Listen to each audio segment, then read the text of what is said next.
king. Some betrayals don't arrive with shouting or scandal. They arrive quietly, in moments that look ordinary to everyone else but change everything for the person living them. This is a story about love that once felt unshakable, power that blinded judgment, and a woman who was underestimated until the moment she was no longer willing to be. What begins as a perfect life in the eyes of the world slowly unravels into something far more painful and far more revealing than anyone in that room could have imagined. The cruelest betrayals are never whispered behind closed doors. They are staged under chandeliers, meant for an audience that applauds without understanding what it is really watching. Snow fell softly against the towering glass windows of the Blackmont Grand Hotel, while Manhattan shimmered below in the December night like scattered broken diamonds. Inside the ballroom, the air carried champagne, white roses, and the quiet weight of old wealth. A live orchestra played gently, low enough for secrets to survive between polished smiles. At the center of it all stood Marceline Brooks in a black satin gown that caught the golden light like moving midnight water. She had spent 12 years beside Callaway Thorne. 12 years learning the language of silence in rooms where powerful men smiled without ever meaning it. The cameras loved them tonight, America's perfect couple, the powerful white billionaire and the elegant black wife who never made him look bad in public. But admiration often belongs to those who never see the cracks beneath the surface. Marceline noticed the lipstick mark on Callaway's glass before she noticed the woman holding his attention. Vesa Langley stood near the orchestra platform in silver silk, young, confident, and dangerously aware of the attention she commanded. Callaway kept glancing at her like she had replaced gravity itself. Then the atmosphere in the room shifted. It always happened like this in rooms full of wealth. Conversation slowed, music softened. People sensed something was about to unfold. Callaway removed the black velvet coat from Marceline's shoulders, the same coat he had once wrapped around her during a freezing winter in Chicago, when he still drove an old sedan and promised her a forever he believed in. For a brief moment, Marceline thought he might remember. Instead, he turned and placed the coat over Vesa's shoulders. The cameras reacted instantly. Flash after flash filled the room. A few guests gasped behind their hands. Someone laughed too quietly to be innocent and too clearly to be accidental. Vesa smiled like she had just been handed something valuable. Marceline did not react. She did not speak. She simply stood there under the cold ballroom air while her husband adjusted another woman's collar with a tenderness he no longer offered her. And somehow, that silence hurt more than anger ever could. If you are listening to this from a small room, a long drive, or a quiet place where someone once underestimated you, leave your city in the comments and share what you are feeling right now. Sometimes the quietest people carry the heaviest storms. Marceline lifted her chin slowly. Her diamond earrings caught the light like sharp fragments. Then she smiled, calm and controlled in a way that unsettled everyone watching. Without a word to her husband, she turned and walked alone through the crowd of staring guests. Snow continued falling outside like the sky itself had witnessed everything. Outside the hotel, the cold air felt more honest than the ballroom she had just left. Her heels touched the marble steps with steady control as snow melted against her bare skin. Behind her, music continued as if nothing had happened, as if humiliation were just another form of entertainment for the wealthy. The valet stepped forward with an umbrella, but she refused it with a quiet shake of her head. She wanted the cold. She wanted something real. Across the street, New York moved under Christmas lights wrapped around bare trees. Beautiful from a distance, as always. That was its trick. Beauty rarely showed what it cost. Her driver was already waiting by the black Maybach. "Mrs. Thorne?" he asked carefully, noticing the missing coat. Marceline paused for a moment. "For the first time, the name felt heavier than usual, like something she had outgrown but was still forced to wear. "Take me home, Nolan," she said. Her voice stayed calm, but something in the silence that followed felt fine. The ride uptown took 23 minutes. Neither of them spoke. Marceline watched the city blur behind rain-speckled glass, gold and white streaking into each other. Her mind drifted back years ago, to a smaller apartment and a different version of Callaway Thorne. Back when he was ambitious, instead of untouchable. Back when he worked at a kitchen table covered in unpaid bills and rejection letters, still believing the future could be built with enough effort. He once told her, "When I make it, you will never feel cold again." Someone else was wearing that promise. When the car stopped at the Thorne estate, Marceline did not move right away. The mansion stood in the snow like something carved from loneliness. 4 stories, endless glass, imported stone, iron gates, and silence built into every corner. Money had built everything except peace. Inside, the staff lowered their eyes the moment she stepped in. No one mentioned the missing coat. In homes like this, silence was part of the structure. She climbed the stairs slowly, her hand sliding along polished wood that Callaway once said matched her taste perfect. But tonight, every room felt like a display, not a home. A museum of something. At the time, that coat was never about luxury. It was gratitude made tangible, love, given shape and fabric. Tonight, he had placed that same memory onto another woman without a second thought. Marceline opened her eyes again and looked at herself in the mirror. The woman staring back felt familiar and foreign at the same time. The same dark eyes that once watched Callaway rise from nothing now belonged to someone who no longer recognized the life she had built beside him. Everything around her had changed with wealth. The house, the city, the people who circled. The most painful transformation had happened quietly inside the man she once trusted with her heart. Downstairs, she finally heard the front doors open. Low voices followed, footsteps across marble. Callaway was home. Did not move. She stayed still in the dim light while his steps echoed through the lower halls. First time in 12 years, she realized she was no longer waiting for him out of love,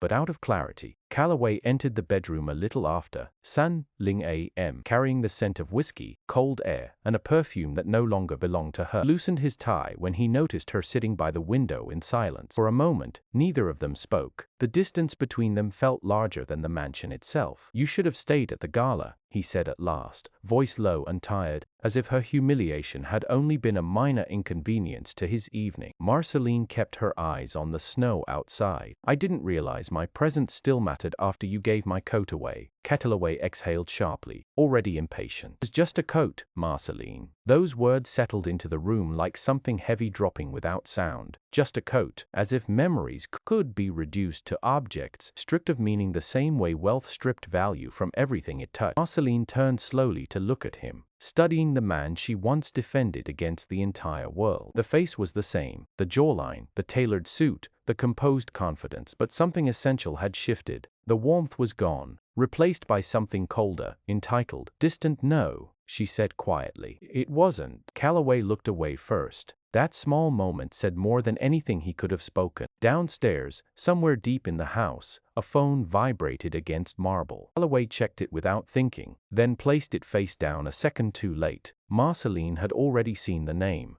Silence followed, not loud, not dramatic, just absolute. Callaway removed his watch and set it on the dresser like nothing had changed. "You're overthinking this." That almost made her smile. 12 years of loyalty reduced to overthinking. 12 years of standing beside him while strangers questioned her place, while wealthy circles treated her like an accessory, instead of a partner who helped build the foundation of his rise. And now, another woman wore something that once belonged to their story, while he dismissed it as a misunderstanding. Before she could respond, her phone lit up on the vanity. Unknown number. She picked it up slowly. A photo loaded on the screen. Taken at the gala. Vesa laughing beside Callaway near the staircase, still wrapped in the black velvet coat. Below it, 7 words. "Thank you for raising him for me." Callaway noticed her expression shift. "What is it?" She stared at the message for a few seconds, then locked the screen with calm precision. Nothing in her voice cracked. "Nothing," she said. "I just understand the room I've been standing in." The first time, something unfamiliar crossed Callaway's face as he looked at her. Unease. Morning arrived quietly over the Thorne estate. Pale light spread across marble floors that suddenly felt colder than usual. Marceline had not slept. She changed before sunrise, replacing silk with a cream sweater and ivory trousers. Less like a wife tied to a name, more like someone preparing to step away from it. The house remained quiet except for distant staff movement. Somewhere in another wing, Callaway either slept or pretended to. She no longer cared which. In her dressing room, she opened the closet. Rows of designer clothes stood perfectly arranged. 12 years of events, dinners, interviews, carefully constructed appearances. Everything looked expensive. Everything felt empty. Then her eyes landed on the space where the coat used to hang. That absence felt heavier than anything else. She took out a leather bag and began packing. Not in anger, not in chaos, just with intention. A few personal items, documents, her mother's old Bible, a framed photograph from Chicago. Nothing. Wealth had taught her something simple over time. The more expensive something was, the easier it became to leave behind.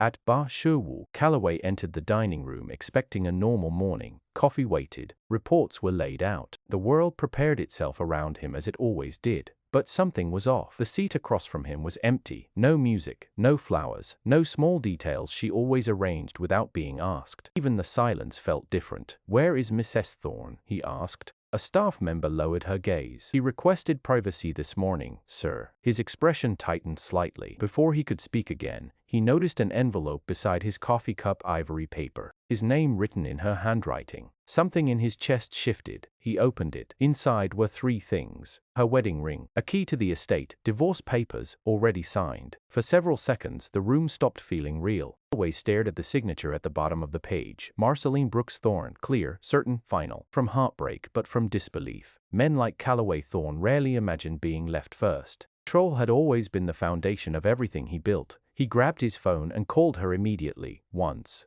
Twice. Voicemail. Upstairs, Marceline stood by the bedroom window, watching snow slide off the terrace railing in slow silence. Her phone vibrated on the nightstand again and again, but she didn't reach for it. The first time in years, Callaway no longer had instant access to her voice.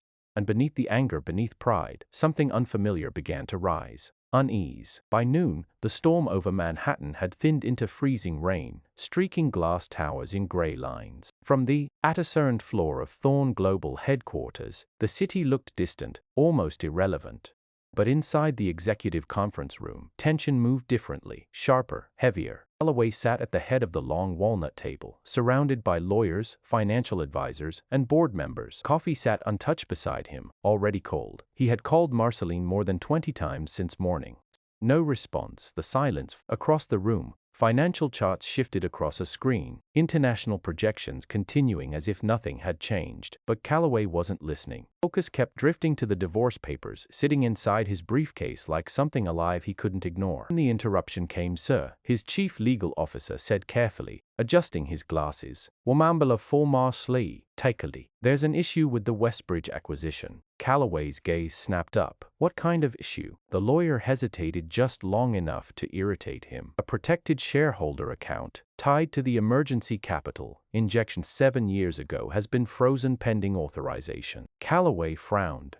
That account was anonymous. It was, the attorney replied quietly. Until this morning, the room shifted. A file appeared on the screen. Callaway looked at the name attached to the account, and something in him dropped. Marceline Brooks Thorne. Confused glances moved around the table. One of the senior board members leaned forward slowly. "Your wife funded the Westbridge rescue during the Denver collapse." No one spoke for a moment. 7 years earlier, Thorne Global had nearly fallen apart after a failed infrastructure deal drained liquidity in weeks. Investors pulled out, banks stepped back. Collapse had been minutes away. Callaway remembered those months as the closest thing to ruin. Then, without warning, an anonymous investor had stabilized everything through a protected trust, enough to keep the company alive. He had always assumed it came from a foreign partner. Now the truth was on the screen. Marceline. Room felt smaller. "That's not possible," Callaway said, but there was no weight behind it. More files were slid forward. The trust was unsealed this morning after Miss S. Thorne requested separation of all shared financial structures. Callaway opened it. Documents, transfers, legal signatures. Then one page stopped him completely. A liquidation authorization dated 7 years ago. Marceline had sold her grandmother's inherited property in Savannah, the last remaining piece of her family history. The last remaining piece of her family. To save his company. Memories didn't arrive gently. They came all at once. Late nights, quiet phone calls. The way she stayed calm during collapse, while carrying something she never asked him to notice. Callaway leaned back slowly. Around him, executives exchanged looks, but he heard none of it. The empire carrying his name had survived because she gave up hers. And last night, he had reduced her to an inconvenience in front of strangers. For the first time, power didn't feel like strength, it felt like exposure. Shame started settling in, quiet but heavy. 3 months later, Manhattan had softened into spring. But Thorne Estate had not changed with it. Callaway still woke up to silence. The house no longer felt empty. It felt paused, like something had stopped mid-breath and never restarted. The piano near the west wing stayed untouched. Flowers stopped appearing. Conversations among staff became shorter, careful, almost restrained. As if the absence of one person had taken something essential with her. Callaway worked more than ever. Not to build but to avoid thinking, because guilt doesn't leave when ignored, it stays. It learns the layout of every. That evening, black cars lined the entrance of the Atoria Crown Hotel for the Sterling Foundation Gala. Gold lights lit the velvet carpet, cameras flashed constantly, names moved through the entrance like currency. Callaway stepped out of his car, composed in appearance, drained underneath. Beside him, Vesa Langley smiled for photographers, diamonds catching every flash, confidence practiced and effortless. Callaway barely noticed. His cuff was adjusted, his expression set, and together, they walked toward the entrance as cameras kept clicking, capturing a version of his life that still looked intact from the outside. Their relationship had shifted quickly after Marceline left. Without the secrecy, Vesa Langley began to feel less like a mystery and more like something temporary, easy to lose interest in.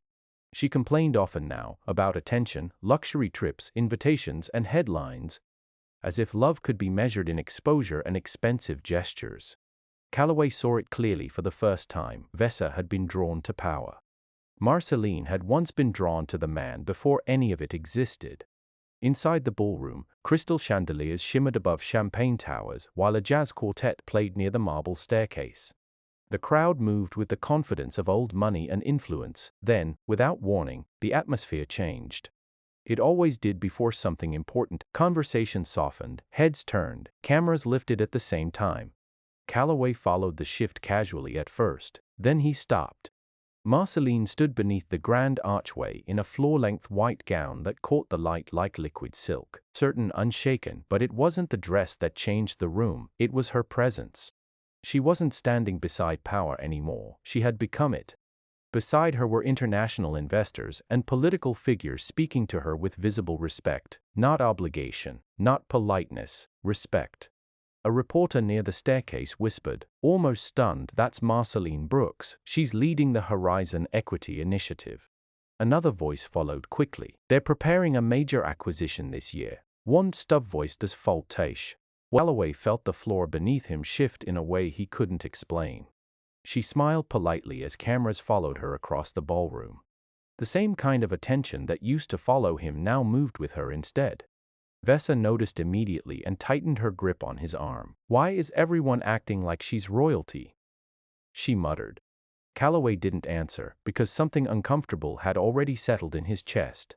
Marceline had never needed his name to command attention. He had simply never been wise enough to see it. Across the room, her gaze met his. No anger, no pleading, no nostalgia, just calm recognition. Frank called. And that was worse than anything he had imagined. The music continued under the chandeliers, but Callaway no longer felt present in it. He watched her move through investors and executives who treated her like someone shaping the future, not someone attached to his. No one pitied her anymore, no one reduced her to a story, they listened. That realization hit deeper than jealousy.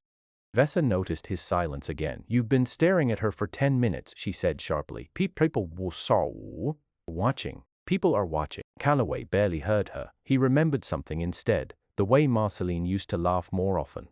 The way it slowly disappeared without him noticing when his world got bigger and colder, not because she changed first, because he stopped giving her reasons to stay open. Vesa snapped again, louder this time. "Callaway." He finally turned toward her, and everything about the relationship felt heavier than before. The performances, the constant need for validation, the pressure to be seen instead of understood. He remembered Aspen, the complaints about attention, the quiet comparisons she never tried to hide. He remembered her asking about Marceline's marriage paperwork not out of curiosity but calculation. At the time he ignored it, now it all looked different. "I think you should go home," he said quietly. Vesa blinked. "Woltulfster orkami form were for supporter team porty and some porter shell." Vesa blinked. "What? This isn't working anymore." The words landed cleanly. No anger behind them. Just distance. Her expression shifted fast, disbelief turning into frustration. "You're ending this because your wife showed up in a dress and smiled at people for one night?" Callaway's jaw tightened. "Don't talk about her like that." Vesa let out a short laugh. "Interesting.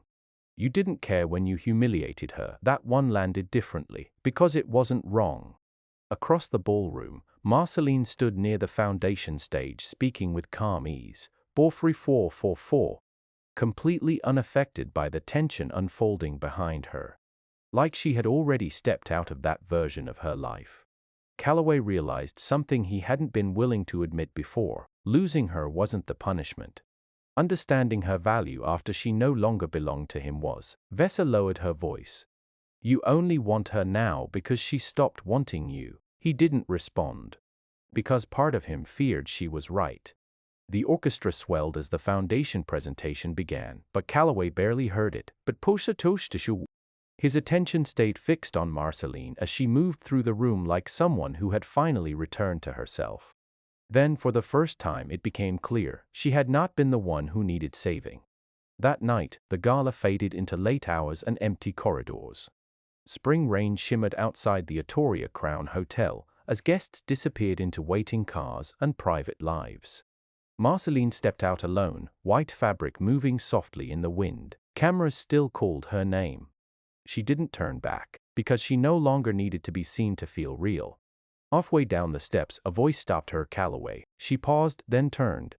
He stood under the rain, no longer untouchable, no longer certain, just a man holding too much regret too late. For a moment neither spoke. Perkamini hen frooper makacher walls grekt in de pool for de shordas. Indeed spoke. For a moment, neither spoke.